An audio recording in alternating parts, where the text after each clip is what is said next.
Bismillahirrahmanirrahim. Assalamualaikum warahmatullahi wabarakatuh. Bu, menjawab salam wajib loh. Saya ulang lagi ya.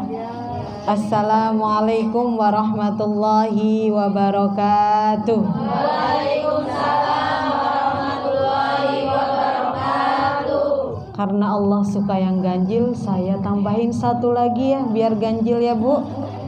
Assalamualaikum warahmatullahi wabarakatuh. Waalaikumsalam warahmatullahi wabarakatuh. Alhamdulillahi rabbil alamin. Wassalatu wassalamu ala asrafil anbiya'i wal mursalin. Ashadu an la ilaha illallah wa ashadu anna muhammadar rasulullah. Allahumma salli ala sayyidina Muhammad wa ala ali sayyidina Muhammad, amma ba'du. Bu, walaupun sambil makan boleh silahkan, tapi sambil menyimak ya Bu, biar ilmunya lebih bermanfaat. Yang saya hormati ibu-ibu majelis taklim BCA ya, Bukit 3 ya, Bukit 3. Mudah-mudahan ibu-ibu yang sudah menyempatkan waktunya untuk datang ke sini, Allah berikan rahmatnya, Allah ampuni dosanya, Allah angkat derajatnya. Bu,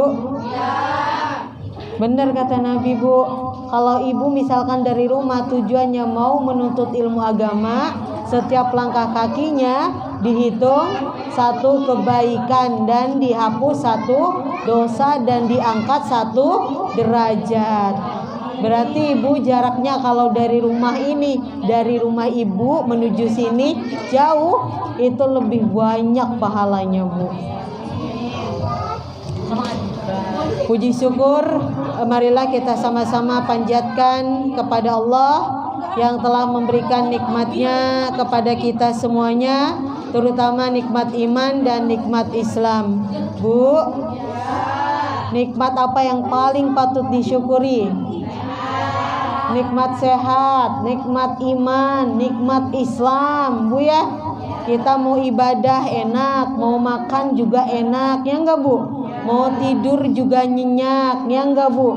Coba saudara kita di sana tuh Bu, boro-boro tidur juga enggak nyenyak. Makanya nikmat yang patut kita syukuri adalah nikmat keimanan, nikmat Islam, nikmat sehat walafiat Bu.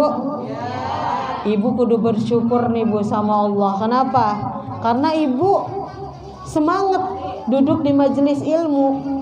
Mungkin banyak orang-orang yang daripada datang ke pengajian masih mending kemana Bu? Ke mall atau kemana? Daripada duduk ngedengerin pengajian boring.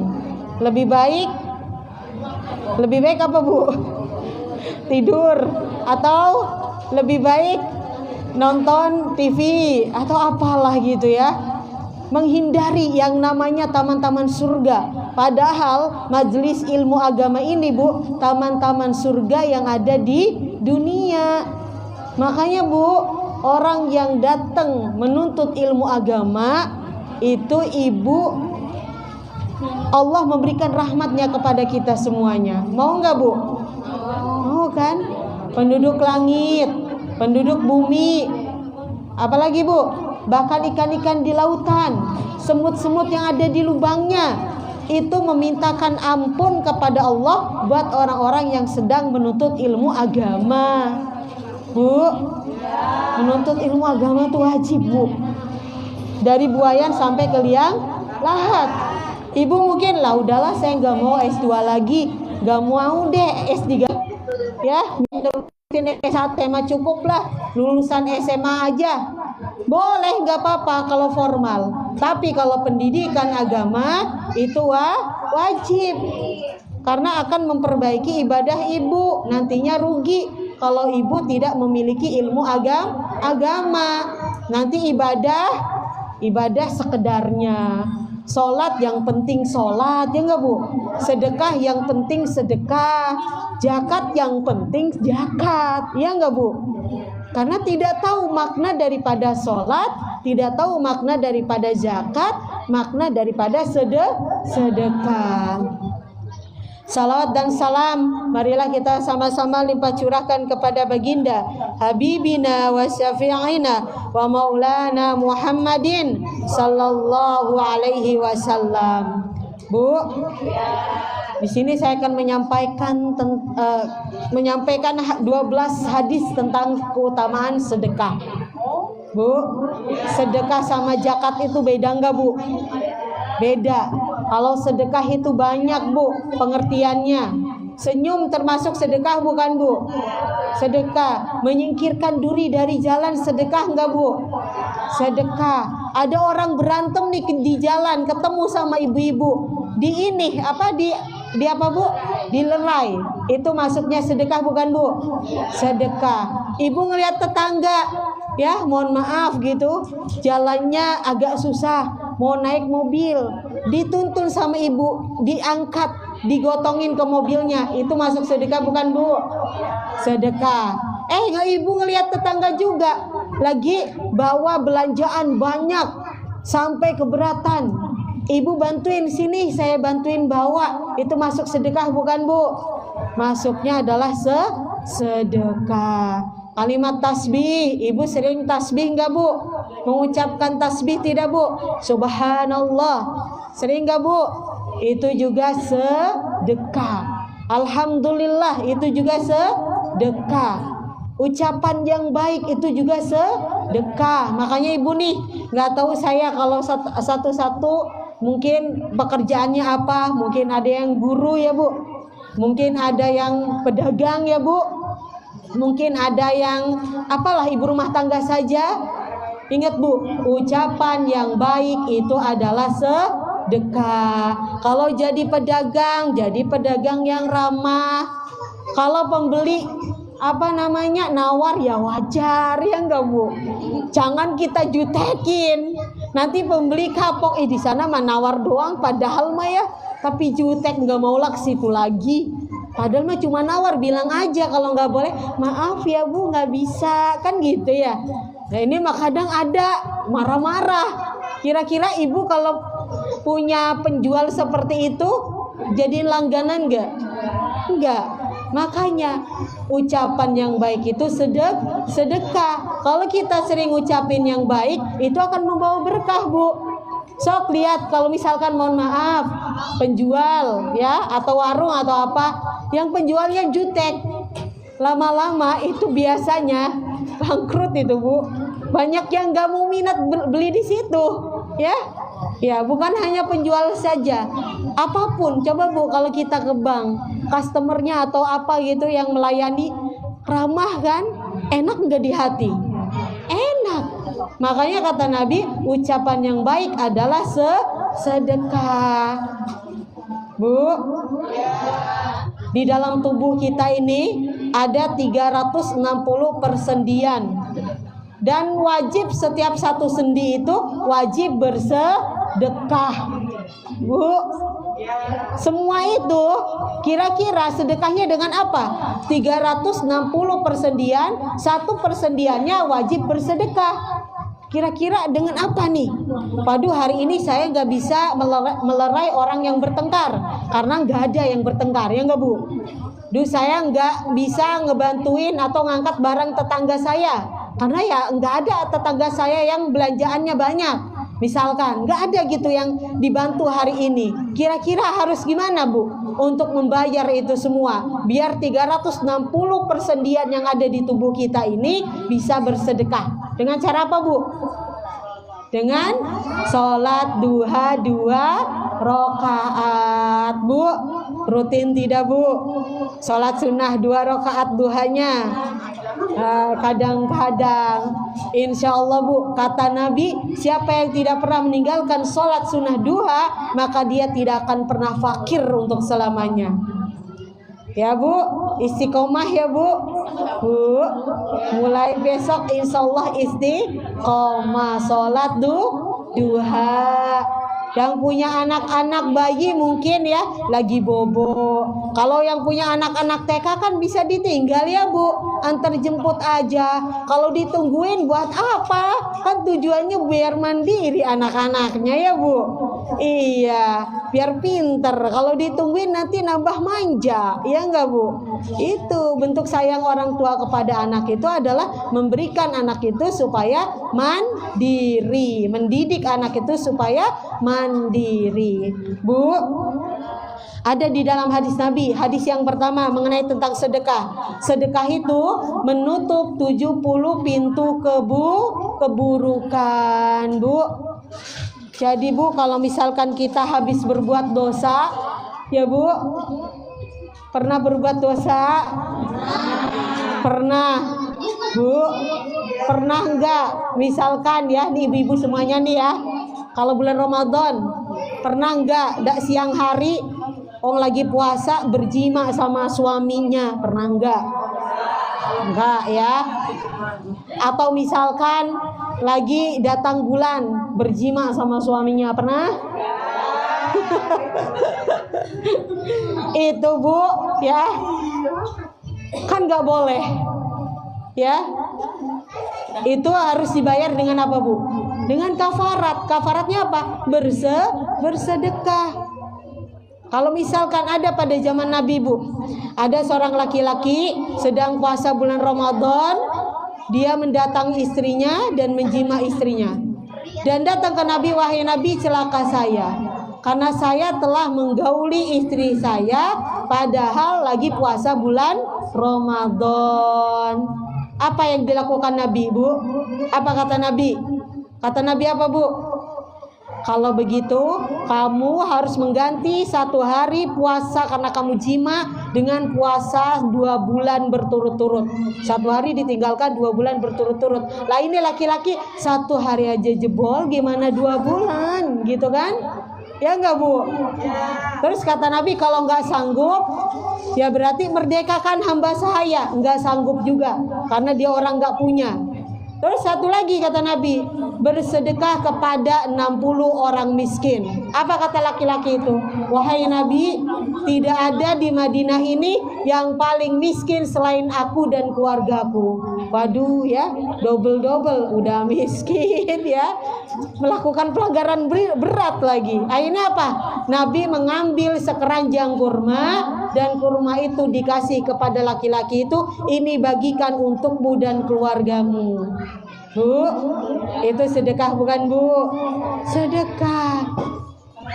Sedekah itu memiliki keutamaan yang luar biasa. Bisa menutup 70 pintu keburukan. Bahkan kalau misalkan ada yang sakit. Sakit apalah misalkan, sakit psikis atau sakit fisik gitu, maka menolaknya harus dengan sedekah. Itu ritual ininya, spiritualnya Bu ya.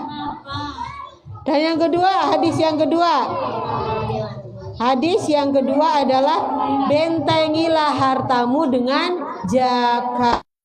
Bu, Ibu ada enggak yang sudah pernah mengeluarkan zakat harta? Mungkin Ibu punya peternakan, mungkin Ibu punya ruko di mana penghasilannya 1 tahun sampai ratusan juta. Misal belum ya. Itu wajib zakat, namanya zakat mal ya. Bentengilah kata Nabi, bentengilah hartamu dengan zakat dan obatilah orang-orang sakit itu dengan sedekah Bu. Jadi kalau sakit banyakin sedekah, insya Allah sembuh. Itu ritual spiritualnya. Kalau ritual ikhtiarnya ya obat. Kalau kata dokter kamu kena gula, jangan makan yang manis-manis, nasi, gula putih sama tepung, ya kita hindari ya. Tapi ritual spiritualnya kita banyak bersedekah Bu. Dan yang ketiga adalah apa kata Nabi? Nabi berpesan kepada istrinya, Wahai Aisyah, kata Nabi, halangilah dirimu dari neraka meskipun dengan sebiji kurma. Karena hal itu bisa menutupi orang lapar, orang yang lapar gitu. Jadi walaupun ibu sedekahnya hanya 1 kurma, itu kata Nabi ya terhitung pahala, Bu. Kalau dulu kan kalau di sana di Arab itu makanan pokoknya kurma ya, Bu. Kalau di sini apa? Beras atau roti lah. Gak mungkin ada orang kelaparan kita kasih beras langsung kan? Kita harus kasih langsung nasinya yang sudah matang. Bu, sering bersedekah enggak, Bu? Insya Allah ya, Bu. Dan hadis yang keempat, apa kata Nabi? Barang siapa yang menginfakkan kelebihan hartanya di jalan Allah, maka Allah akan melipat gandakannya menjadi 700 kali lipat, Bu. Gitu ya, Bu. Makanya banyakin sedekah. Karena apa? Harta yang kita makan itu hanya jadi kotoran saja. Harta yang kita simpan akan jadi rebutan, akan jadi warisan, bahkan jadi rebutan ya. Tapi yang harta yang kita sedekahkan itulah harta yang bakal ngikut sampai kita ke akhirat, akan menjadi penolong kita, Bu. Makanya banyakin sedekah ya. Walaupun misalkan sedekahnya hanya kasih makan 1 orang yang membutuhkan, tapi 1 harinya rutin rajin sedekah gitu. Ada anak yatim gak punya bapak ibu, dipanggil, sini dek, nih ada uang jajan ya. Rutin, itulah yang paling dicintai Allah. Amalan tapi rutin, bukan amalan cuma setahun sekali, bulan Muharram saja peduli yatimnya. Padahal kita seharusnya setiap hari itu kita harus mengejar kebaikan. Karena kan kematian kita gak tahu ya, Bu. Sedang yang nolong siapa, Bu? Yang nolong adalah amal ibadah kita. Dan hadis yang kelima, Bu, pagi-pagi itu, Bu, 2 malaikat itu turun. Kalau pagi-pagi yang diucapkan 2 malaikat itu apa, Bu? Doanya gimana 2 malaikat itu, Bu? Kalau pagi-pagi doanya gini, ya Allah, berikanlah pengganti bagi siapa yang menafkahkan hartanya, gitu. Jadi malaikat ini berdoa, siapa yang menafkahkan hartanya, kan ada ya sedekah subuh ya, mungkin Ibu pernah dengar ya, Bu, sedekah subuh. Jadi ada 2 malaikat itu pagi-pagi itu turun berdoa. Yang satunya berdoa, ya Allah, berikanlah gitu kan ganti buat orang-orang yang menafkahkan hartanya. Dan satu lagi malaikatnya berdoa, ya Allah, berikanlah kehancuran bagi orang-orang yang menahan hartanya. Waduh, jadi orang yang pelit itu, Bu, jauh dari Allah, jauh dari surganya Allah, dibenci manusia. Yang nggak buang pelit itu, Bu. Orang pelit nggak disukain ya, Bu. Tapi kalau orang dermawan dicintai Allah, dekat dengan surga, dicintai oleh manusia. Itu orang yang dermawan. Bu, hadis yang ke-6, pengen panjang umur nggak? Pengen panjang umur nggak, Bu? Apa kata Nabi? Sesungguhnya sedekahnya seorang muslim itu bisa memanjangkan umur ya, dan mencegah daripadanya kematian su'ul khotimah, Bu. Meninggalnya meninggalnya dalam keadaan baik, maka harus rajin sedekah ya. Jadi insya Allah kita gak akan mati konyol. Dan orang yang sering sedekah juga Allah akan cabut rasa sombong. Biasanya orang kaya sombong ya, Bu.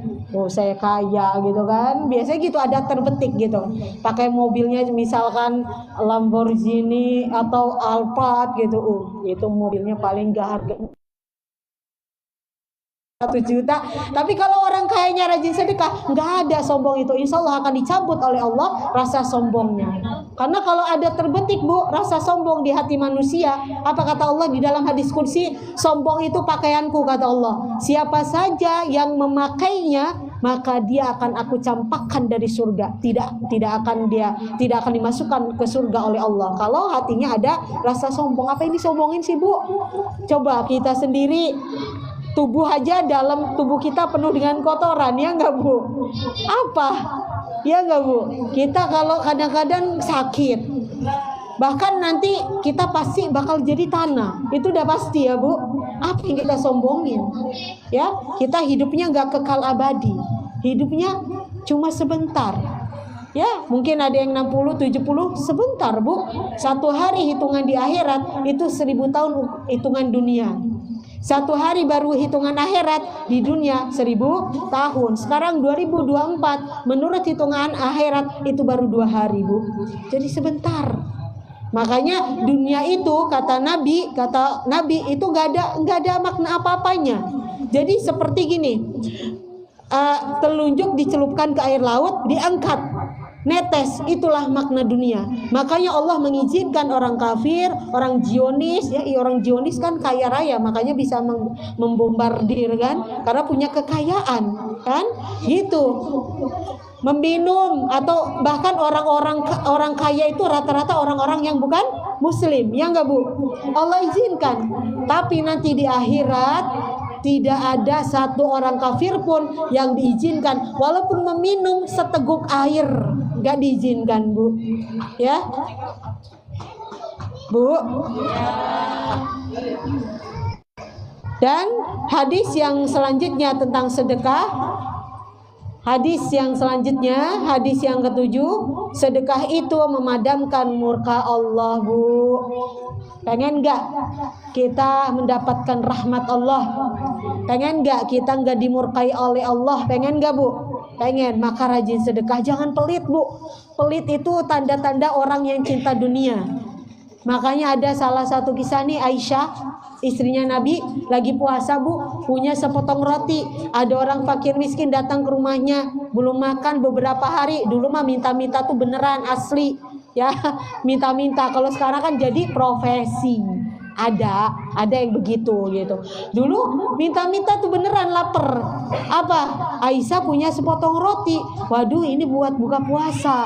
Tapi apa? Karena nggak pelit istri Nabi ini, dipotonglah setengah roti buat membatalkan puasanya Aisyah. Setengah roti lagi dikasih kepada fakir miskin Bu.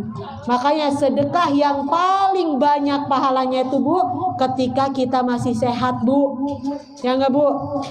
Itu yang pertama. Kedua, ketika kita takut jatuh miskin, kita sedekah, itu pahalanya banyak.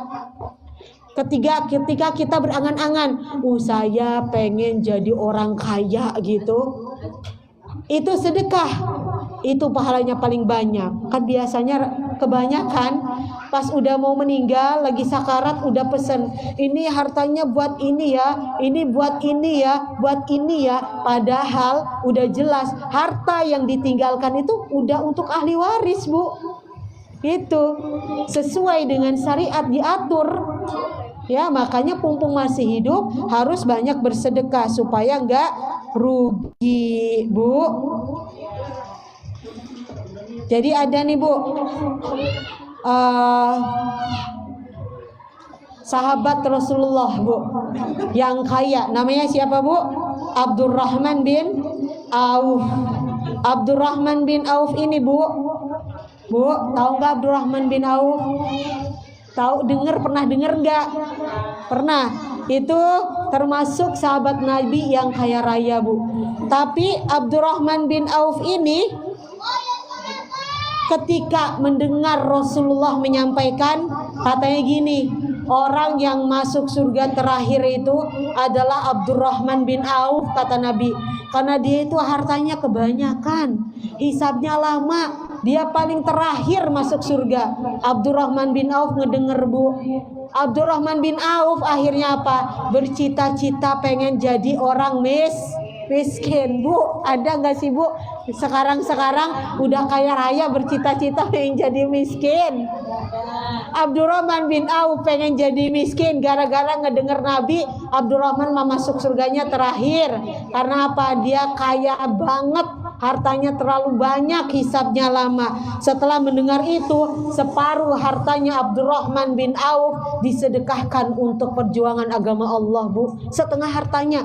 Kalau hartanya misalkan 100 miliar, 500 miliarnya disedekahkan.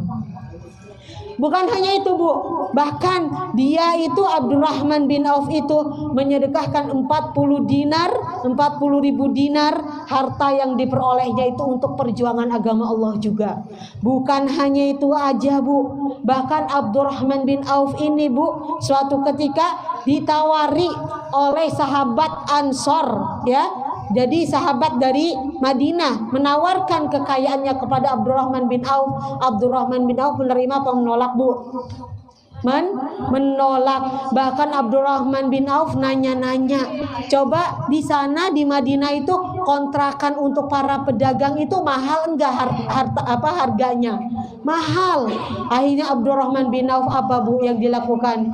Bu, Abdurrahman bin Auf apa yang dilakukan Abdurrahman bin Auf? Membeli tanah, membuat apa? Membuat ruko dan untuk apa Bu? Untuk para pedagang-pedagang yang baru berjualan. Bayar enggak Bu? Enggak Bu, cuma bagi hasil saja sistemnya. Kan itu lebih adil. Kalau bayar sebulan misalkan 2 juta kontrakan misalkan. Lah pendapatannya belum tentu nyampe segitu kan. Kalau bagi hasil itu kan lebih adil. Itulah Abdurrahman bin Auf. Dan Abdurrahman bin Auf ini Bu, Abdurrahman bin Auf juga menyedekahkan hartanya atau menginfakkan hartanya pada perang Tabuk Bu, 200 uqiyah. 200 uqiyah itu berapa Bu? 200 uqiyah itu, satu uqiyahnya itu setara dengan 31 gram emas. Jadi 200 uqiyah emas Abdurrahman bin Auf itu disedekahkan untuk perang Tabuk. Dan pada perang Badar Abdurrahman bin Auf menyedekahkan 400 dinar dan 40.000 dinar, 500 ekor kuda dan 1.500 unta Bu. Bayangin Bu, 40.000 dinar, 500 ekor kuda dan 1.500 unta. Itu Abdurrahman bin Auf. Dan tidak hanya itu saja Bu, sahabat-sahabat Abdurrahman bin Auf ini jualan kurma nggak laku sampai mau busuk. Bu, ada yang beli nggak Bu? Nggak ada. Abdurrahman bin Auf diborong kurma yang busuknya itu oleh Abdurrahman bin Auf. Diborong semuanya. Sahabat-sahabat seneng nggak Bu? Seneng dong. Kan dapat keuntungan ya enggak? Tapi apa? Tiba-tiba ada utusan dari Yaman datang kepada Abdurrahman bin Auf. Wahai Abdurrahman bin Auf, saya diutus oleh presiden suruh nyari kurma busuk. Karena ada di negeri Yaman lagi kena wabah. Obatnya hanya dengan kurma busuk. Saya beli 10 kali lipat harganya. Bu, makin miskin enggak Abdurrahman bin Auf? Makin miskin enggak? Enggak, makin kaya. Bahkan Abdurrahman bin Auf ini bukannya makin miskin, tapi makin kaya. Beliau meninggalnya di usia 72 tahun dan merupakan 10 sahabat Nabi yang dijamin masuk surga Bu. Orang sedekah itu gak rugi Bu. Makanya kan ada ya rajin pangkal pandai. Berarti sedekah pangkal kaya. Kalau pengen kaya rajin sedekah. Karena kalau pelit bukan nambah kaya tapi nambah miskin ya Bu. Jadi perbanyak sedekah. Kalau misalkan gak ada harta yang disedekahkan, apa yang mau disedekahkan Bu? Bu, apa kira-kira? Saya nggak punya uang, saya nggak punya beras, buru-buru mau sedekah beras saja pas-pasan. Berarti apa Bu? Ibu ngucapin hal yang baik itu juga sedekah. Ada duri di jalan atau bata di jalan disingkirin takut ada temennya lewat kesandung, itu juga sedekah. Senyum juga sedekah. Sholat duha 2 rakaat juga sedekah. Tasbih, tahmid, tahlil, takbir itu juga sedekah Bu. Tapi kalau punya harta alangkah lebih baiknya double. Tasbihnya iya, takbir tahlilnya iya, ibadahnya iya, sedekah dengan hartanya juga iya Bu. Karena sedekah jariah itu amalan yang tidak akan terputus Bu. Islam tuh adil enggak Bu? Coba kalau di hadis Nabi kan ada manusia ini, Bani Adam ini kalau meninggal itu 3 yang akan mengikuti, yang tidak akan putus. Apa Bu? Yang pertama, sodakotun jariyah, ya Bu, bangun masjid. Apalagi bangun pendidikan, memelihara anak yatim, dibiayai sampai dia lulus, itu juga sedekah jariah. Membangun jalan, membuat sumur, itu juga sedekah jariah, ya. Kedua apa Bu? Al ilmu yang tafa'u bihi, ini Bu termasuknya Bu, ya. Mengajarkan dan mendengarkan ibu-ibu, nanti diajarkan lagi kepada keluarga ibu. Itu juga al ilmu yung tafau bihi, maka tidak akan terputus kalaupun ibu-ibu semuanya sudah meninggal. Yang ketiga apa Bu? Waladun solih, anak yang solih. Coba Bu, kalau Nabi bilangnya yang bakal ngikut sampai akhirat itu waladun solih saja, gimana yang gak punya anak Bu? Ya enggak Bu? Aisyah radhiyallahu an, istrinya Nabi, tidak punya keturunan, tapi beliau meriwayatkan puluhan ribu hadis. Ya, hadiah yang saya sampaikan ini adalah riwayatnya Aisyah kebanyakan. Puluhan ribu hadis Aisyah ini meriwayatkan. Berarti apa? Al ilmu yung tafau bihi. Makanya adil. Oh iya, nggak ada anak, berarti al ilmu yutafau bihinya masih ada kesempatan. Oh ternyata ada kesempatan karena saya punya harta banyak. Apa? Sodakotun jariyah. Gitu ya Bu. Gitu ya. Mungkin ini saja yang dapat saya sampaikan. Mudah-mudahan bermanfaat. Pokoknya Ibu jangan pernah berhenti belajar ya Bu. Karena belajar itu sampai liang lahat ya Bu. Karena saya sendiri juga masih tetap terus belajar. Kenapa? Saya pengen hidup saya berada di jalan Allah. Kan katanya gitu Bu. Kalau Ibu senantiasa thalabul ilmi agama, ketika Ibu meninggal, maka Ibu meninggal dalam keadaan fi sabilillah. Jangan pernah berhenti belajar ya Bu. Mungkin ini saja yang dapat saya sampaikan. Mudah-mudahan bermanfaat. Saya akhiri dengan lafaz wassalamualaikum warahmatullahi wabarakatuh. Waalaikumsalam warahmatullahi wabarakatuh. Punten. Iya nggak apa-apa.